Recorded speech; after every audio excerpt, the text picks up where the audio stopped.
Bismillahirrahmanirrahim. Assalamualaikum warahmatullahi wabarakatuh.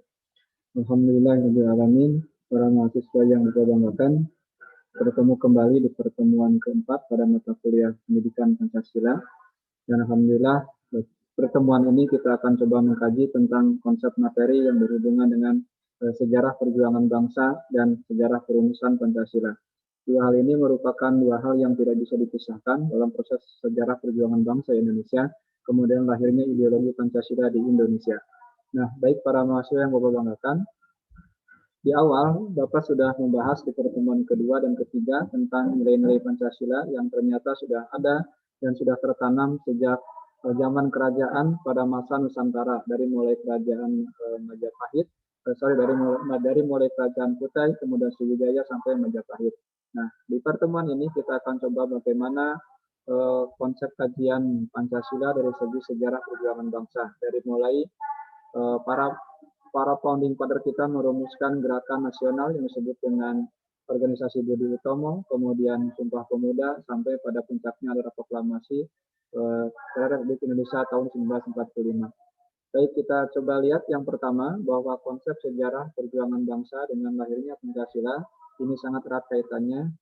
Yang pertama, kita tahu bahwa apa dasar hukum dari kenapa kita harus mengkaji konsep sejarah perjuangan bangsa dan sejarah perumusan Pancasila ini. Kita tahu bahwa diperlukan pemahaman tentang sejarah perjuangan bangsa untuk membangun negara yang berdasarkan suatu asas hidup bersama demi kesejahteraan bangsa. Selain itu juga berfungsi untuk memahami Pancasila secara lengkap dan utuh, bukan hanya dari segi tatanan nilai-nilainya saja, tapi kita harus mengkaji dari segi bagaimana prosesnya perumusan Pancasila itu lahir dan menjadi sebuah rangkaian ideologi dan dasar negara di Republik Indonesia tercinta ini. Kemudian yang kedua, dasar kenapa kita harus mengkaji materi ini adalah yang kedua, secara epistemologis bahwa Pancasila selain sebagai dasar negara, juga sebagai pandangan hidup bangsa, pandangan hidup masyarakat, pandangan hidup bangsa negara Republik Indonesia.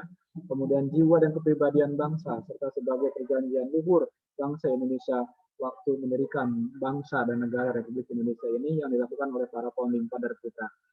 Yang berikutnya kita lihat bahwa bagaimana konsep sejarah perjuangan bangsa Republik Indonesia itu, ternyata kalau kita lihat dari bagian ini dimulai dari berdirinya atau perjuangan-perjuangan nenek moyang kita pada masa itu di abad ke-20, ketika itu datanglah penjajah-penjajah di Indonesia yang ingin menguasai sumber daya alam dan menguasai wilayah negara Republik Indonesia. Dan beberapa kerajaan pada saat itu, beberapa wilayah di Nusantara pada saat itu berontak untuk melawan penjajah itu. Namun pada saat itu penjajahan bersifat seluruh Nusantara dan perlawanan yang dilakukan oleh bangsa Indonesia dan bangsa Nusantara pada saat itu masih bersifat kedaerahan, sehingga perlawanannya tidak begitu berarti untuk mengusir penjajah. Dari peristiwa itu maka muncullah kesadaran bagi para generasi-generasi kaum intelektual pada saat itu, di mana gerakan-gerakan yang dilakukan oleh para pemuda, para founding father kita melalui gerakan-gerakan pemersatu bangsa yang salah satunya adalah adanya peristiwa tahun 1998, tepatnya tanggal 20 Mei 1998, yang dikenal dengan istilahnya gerakan Budi Utomo. Ya, kemudian ada gerakan Sumpah Pemuda tahun 28 Oktober 1928, dan itu adalah rangkaian peristiwa yang dikenal dengan sebutan kebangkitan nasional, di mana gerakan Budi Utomo dipimpin oleh Budi Utomo pada saat itu untuk mereka menyadari bahwa kalau perjuangan dan perlawanan terhadap penjajah dilakukan secara mandiri atau secara kedaerahan, mereka tidak akan bisa mengusir penjajah dan tidak akan menang untuk melawan penjajah. Sehingga mereka menyadari untuk mendirikan sebuah gerakan kebangkitan nasional atau gerakan kemajuan bangsa pada saat itu yang dikenal dengan peristiwa Budi Utomo. Kemudian 20 tahun berikutnya, itu tahun 1928, akhirnya para pemuda bersatu dan mengikrarkan satu nusa, satu bangsa, satu tanah air dan satu bahasa, yaitu adalah bahasa Indonesia, bangsa Indonesia dan tanah air Indonesia.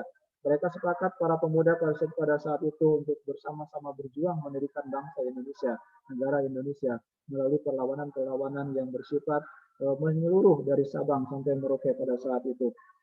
Kemudian puncaknya adalah bagaimana perjuangan-perjuangan yang dilakukan oleh para founding father kita dulu, yaitu adalah ketika kita sedang berusaha untuk mengusir penjajah Belanda pada saat itu, datanglah Jepang dengan istilah Nippon itu.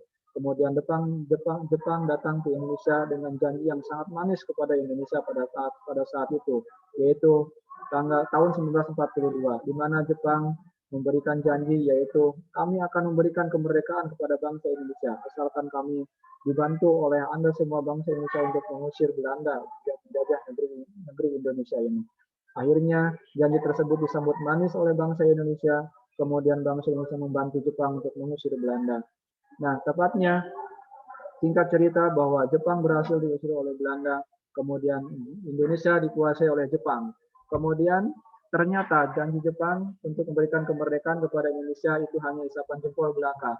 Akhirnya Jepang ternyata malah menjajah negara Indonesia yang lebih kejam daripada Belanda pada saat itu.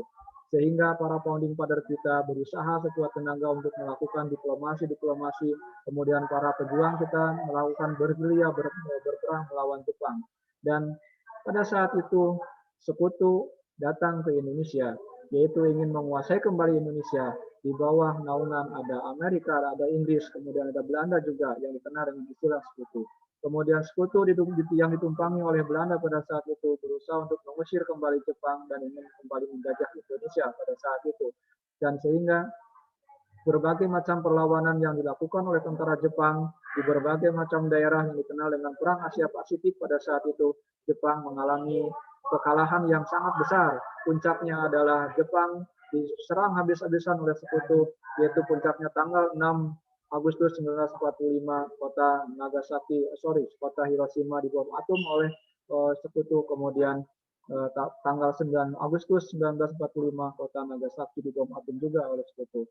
Kemudian Perang Asia Pasifik juga telah menyebutkan Jepang dari kekalahan dari pihak sekutu dan Belanda. Sehingga akhirnya kekalahan tersebut didengar oleh bangsa dan para founding father negara Republik Indonesia itu. Sehingga dengan istilah Jepang menyerah tanpa syarat dan bertepuk lutut di bawah sekutu terdengar oleh bangsa Indonesia pada saat itu. Sehingga akhirnya momentum itu dimanfaatkan oleh para generasi muda pada saat itu untuk memberikan informasi kepada generasi tua yang dipimpin oleh Bung Karno dan kawan-kawan pada saat itu untuk segera memproklamasikan dan memanfaatkan peluang pada saat itu. Karena kenapa? Jepang sudah kalah sama sekutu, kemudian di Indonesia pun Jepang begitu tidak berkuasa, sehingga akhirnya di Indonesia kosong, tidak ada yang menjajah. Sekutu atau Belanda belum datang ke Indonesia, kemudian Jepang kalah sama Belanda. Sehingga momentum itu dimanfaatkan oleh para pejuang kita untuk memproklamasikan negara Republik Indonesia. Sehingga akhirnya para founding father kita mendesak Jepang untuk segera memberikan janji manis mereka di awal ketika mereka datang ke Indonesia. Sehingga akhirnya Jepang memberikan kesempatan kepada Indonesia untuk membuat sebuah badan persiapan kemerdekaan Indonesia yang dikenal dengan istilah Koritsu Jumbi Kosake atau yang dikenal dengan Badan Pemeriksa Usaha Persiapan Penyelidikan Daerah Republik Indonesia atau BPUPKI. Kemudian badan tersebut dibentuk pada tanggal 1 Maret 1945 yang kemudian dilantik tanggal 28 Mei dan kemudian dibentuk pula PPKI yang dibentuk pada tanggal 7 Agustus 1945. Itu adalah rangkaian bagaimana proses perumusan Pancasila, kemudian proses proklamasi di negara Republik Indonesia. Berikutnya kita lihat yang berikutnya.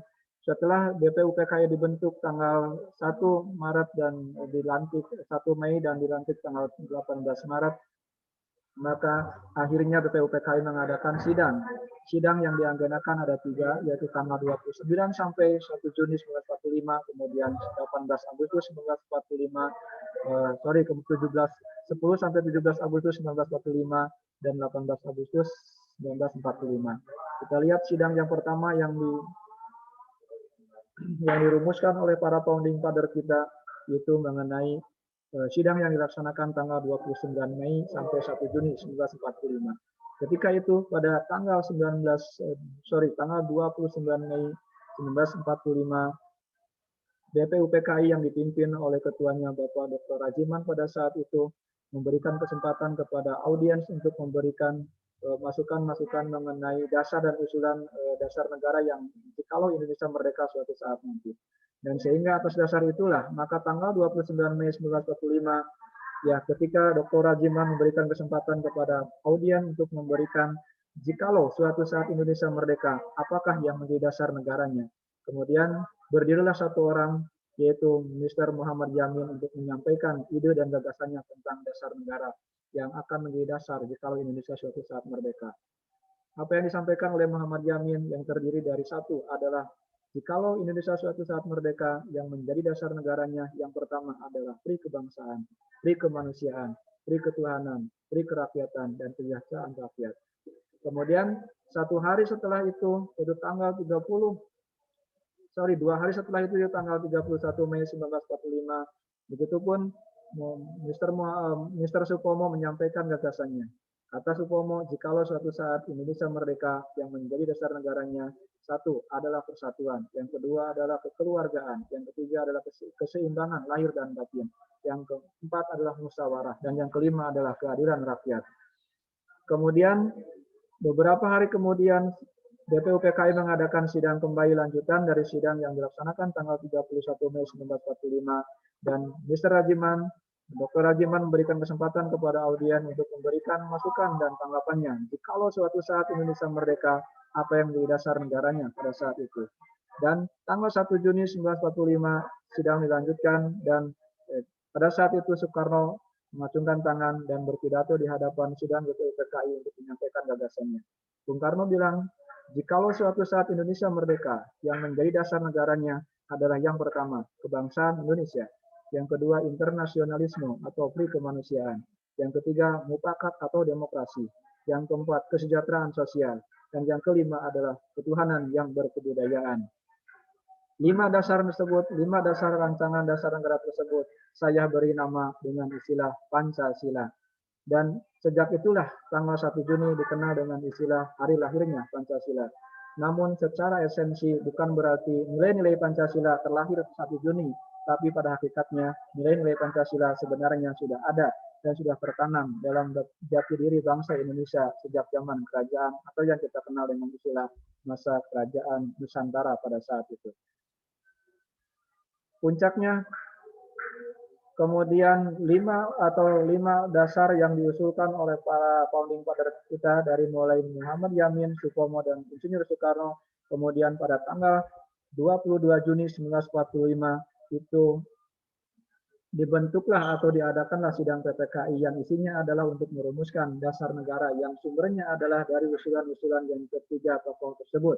Kemudian lahirlah tanggal 22 Juni itu yang dikenal dengan istilah Piagam Jakarta.